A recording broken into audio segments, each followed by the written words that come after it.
Luc chapitre 19. Le publicain Zachée. Jésus, étant entré dans Jéricho, traversait la ville. Et voici, un homme riche appelé Zachée, chef des publicains, cherchait à voir qui était Jésus. Mais il ne pouvait y parvenir à cause de la foule, car il était de petite taille. Il courut en avant et monta sur un sycomore pour le voir, parce qu'il devait passer par là. Lorsque Jésus fut arrivé à cet endroit, il leva les yeux et lui dit, « Zachée, hâte-toi de descendre, car il faut que je demeure aujourd'hui dans ta maison. » Zachée se hâta de descendre et le reçut avec joie. Voyant cela, tous murmuraient et disaient, « Il est allé loger chez un homme pécheur. » Mais Zachée, se tenant devant le Seigneur, lui dit, « Voici, Seigneur, je donne aux pauvres la moitié de mes biens. Et si j'ai fait tort de quelque chose à quelqu'un, je lui rends le quadruple. » Jésus lui dit, « Le salut est entré aujourd'hui dans cette maison, parce que celui-ci est aussi un fils d'Abraham, car le Fils de l'homme est venu chercher et sauver ce qui était perdu. » Parabole des mines. Ils écoutaient ces choses et Jésus ajouta une parabole, parce qu'il était près de Jérusalem et qu'on croyait qu'à l'instant le royaume de Dieu allait paraître. Il dit donc, « Un homme de haute naissance s'en alla dans un pays lointain pour se faire investir de l'autorité royale et revenir ensuite. Il appela 10 de ses serviteurs, leur donna 10 mines et leur dit, « Faites-les valoir jusqu'à ce que je revienne. » Mais ses concitoyens le haïssaient et ils envoyèrent une ambassade après lui pour dire, « Nous ne voulons pas que cet homme règne sur nous. » Lorsqu'il fut de retour, après avoir été investi de l'autorité royale, il fit appeler auprès de lui les serviteurs auxquels il avait donné l'argent, afin de connaître comment chacun l'avait fait valoir.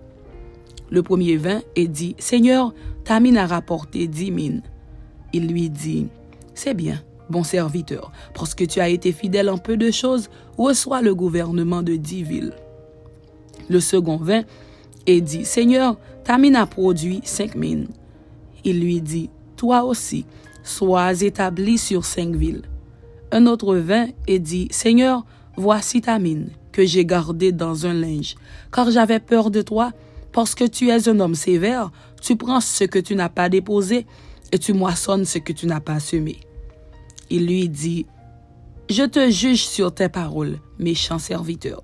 Tu savais que je suis un homme sévère, prenant ce que je n'ai pas déposé, et moissonnant ce que je n'ai pas semé. Pourquoi donc n'as-tu pas mis mon argent dans une banque, afin qu'à mon retour je le retirasse avec un intérêt? » Puis il dit à ceux qui étaient là, « Ôtez-lui la mine et donnez-la à celui qui a les 10 mines. » Ils lui dirent, « Seigneur, il a 10 mines. » Je vous le dis, on donnera à celui qui a, mais à celui qui n'a pas, on ôtera même ce qu'il a. Au reste, amenez ici mes ennemis, qui n'ont pas voulu que je régnasse sur eux, et tuez-les en ma présence. » Après avoir ainsi parlé, Jésus marcha devant la foule pour monter à Jérusalem. Entrée de Jésus à Jérusalem. Lorsqu'il approcha de Bethphagée et de Béthanie, vers la montagne appelée montagne des Oliviers, Jésus envoya 2 de ses disciples, en disant, « Allez au village qui est en face. Quand vous y serez entrés, vous trouverez un ânon attaché sur lequel aucun homme ne s'est jamais assis. Détachez-le et amenez-le. Si quelqu'un vous demande, « Pourquoi le détachez-vous » vous lui répondrez, « Le Seigneur en a besoin. » Ceux qui étaient envoyés allèrent et trouvèrent les choses comme Jésus leur avait dit. Comme ils détachaient l'ânon, ses maîtres leur dirent, « Pourquoi détachez-vous l'ânon » Ils répondirent, « Le Seigneur en a besoin. » Ils amenèrent à Jésus l'ânon sur lequel ils jetèrent leurs vêtements et firent monter Jésus. Quand il fut en marche, les gens étendirent leurs vêtements sur le chemin. Et lorsque déjà il approchait de Jérusalem, vers la descente de la montagne des Oliviers, toute la multitude des disciples, saisis de joie, se mit à louer Dieu à haute voix pour tous les miracles qu'ils avaient vus. Ils disaient, « Béni soit le roi qui vient au nom du Seigneur, paix dans le ciel et gloire dans les lieux très hauts. » Quelques pharisiens du milieu de la foule dirent à Jésus, « Maître, reprends tes disciples. » Et il répondit, « Je vous le dis, s'ils se taisent, les pierres crieront. Jésus pleure sur Jérusalem. Comme il approchait de la ville, Jésus, en la voyant, pleura sur elle et dit, « Si toi aussi, au moins en ce jour qui t'est donné, tu connaissais les choses qui appartiennent à ta paix, mais maintenant elles sont cachées à tes yeux. Il viendra sur toi des jours où tes ennemis t'environneront de tranchées, t'enfermeront et te serreront de toutes parts. Ils te détruiront, toi et tes enfants au milieu de toi. Et ils ne laisseront pas en toi pierre sur pierre, parce que tu n'as pas connu le temps où tu as été visité. » Les vendeurs chassaient du temple, irritation des sacrificateurs. Il entra dans le temple et il se mit à chasser ceux qui vendaient, leur disant, « Il est écrit, ma maison sera une maison de prière. Mais vous, vous en avez fait une caverne de voleurs. » Il enseignait tous les jours dans le temple, et les principaux sacrificateurs, les scribes et les principaux du peuple cherchaient à le faire périr. Mais il ne savait comment s'y prendre, car tout le peuple l'écoutait avec admiration.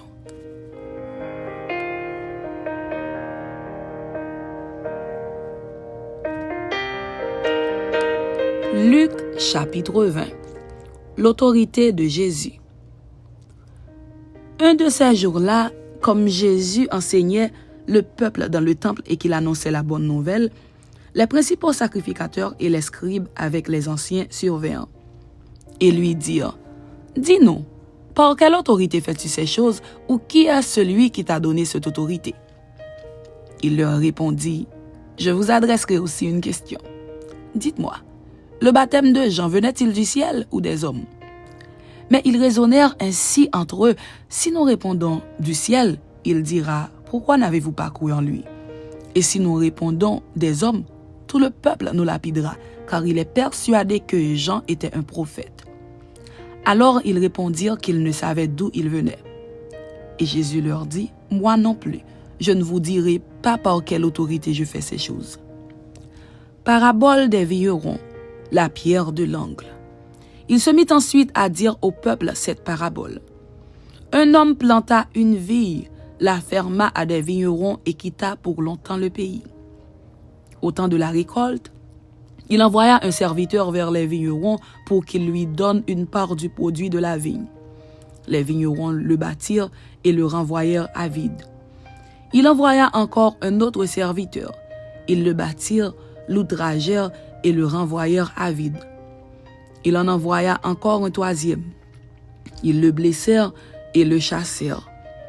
Le maître de la vigne dit, « Que ferai-je? J'enverrai mon fils bien-aimé, peut-être auront-ils pour lui du respect. » Mais quand les vignerons le virent, ils raisonnèrent entre eux et dirent, « Voici l'héritier, tuons-le afin que l'héritage soit à nous. » Et ils le jetèrent hors de la vigne et le tuèrent. Maintenant, que leur fera le maître de la vigne? Il viendra, fera périr ses vignerons et il donnera la vigne à d'autres. Lorsqu'ils eurent entendu cela, ils dirent, « À Dieu ne plaise. » Mais jetant les regards sur eux, Jésus dit, « Que signifie donc ce qui est écrit? La pierre qu'ont rejetée ceux qui bâtissaient est devenue la principale de l'angle. Quiconque tombera sur cette pierre s'y brisera, et celui sur qui elle tombera sera écrasé. » Les principaux sacrificateurs et les scribes cherchèrent à mettre la main sur lui à l'heure même, mais ils craignirent le peuple. Ils avaient compris que c'était pour eux que Jésus avait dit cette parabole. Question captieuse proposée à Jésus sur le tribut à César. La résurrection. Ils se mirent à observer Jésus et ils envoyèrent des gens qui feignaient d'être justes pour lui tendre des pièges et saisir de lui quelques paroles afin de le livrer aux magistrats et à l'autorité du gouverneur. Ces gens lui posèrent cette question. « Maître, nous savons que tu parles et enseignes droitement et que tu ne regardes pas à l'apparence, mais que tu enseignes la voie de Dieu selon la vérité.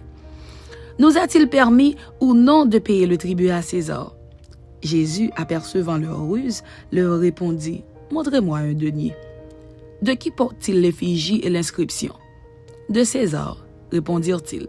Alors il leur dit, « Rendez donc à César ce qui est à César, et à Dieu ce qui est à Dieu. » Il ne peut rien reprendre dans ses paroles devant le peuple, mais étonné de sa réponse, ils gardèrent le silence. Quelques-uns des Sadducéens qui disent qu'il n'y a point de résurrection s'approchèrent et posèrent à Jésus cette question. « Maître, voici ce que Moïse nous a prescrit.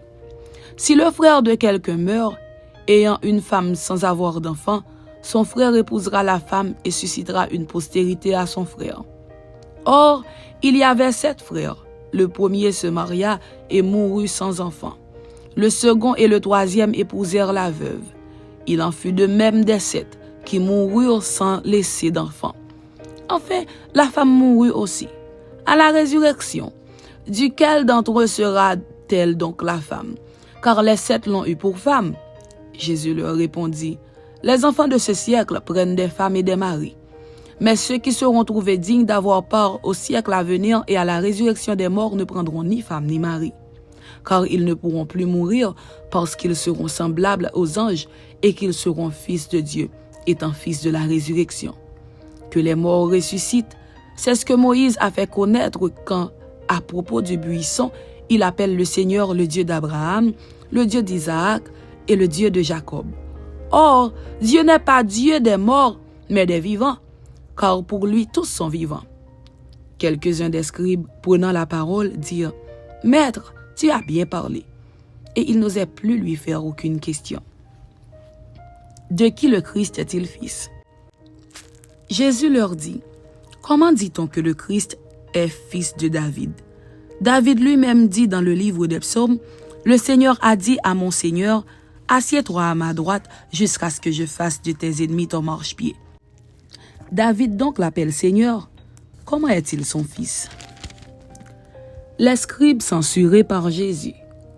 Tandis que tout le peuple l'écoutait, il dit à ses disciples, gardez-vous des scribes qui aiment à se promener en robe longue et à être salués dans les places publiques, qui recherchent les premiers sièges dans les synagogues et les premières places dans les festins, qui dévorent les maisons des veuves et qui font pour l'apparence de longues prières.